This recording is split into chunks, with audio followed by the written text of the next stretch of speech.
Watu wengi ni waongo kwa simu. Waongo vipi? Uongo wenu wa kwanza ni kulalamika hatuna muda. Everybody, kila mtu analalamika siku muda hautoshi, au sio? Lakini hautoshi kwenye kheri, kwenye kuchezea simu muda upo. Kutwa nzima mtu kaka hivi, wengine mpaka barabarani wanagombwa na magari kazini, kutwa nzima.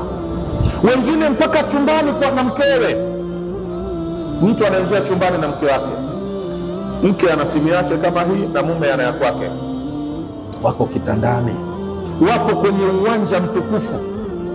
Uwanja mtukufu ni chumbani kwenye kitanda. Ameuchagua Mungu uwanja huo utumike kujaza watu hapa duniani. Kuna mambo yake kule, sio simu. Sio simu.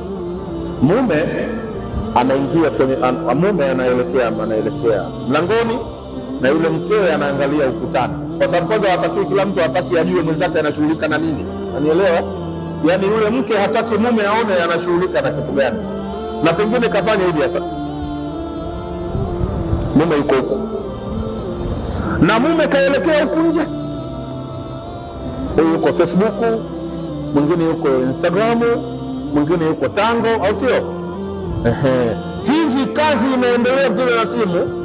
Hakuna kuzungumza, hakuna kuelewana, hakuna kubembelezana. Kila mtu simu inamwanguka, kalala usingizi, wanalala na simu kitandani, na ni hatari.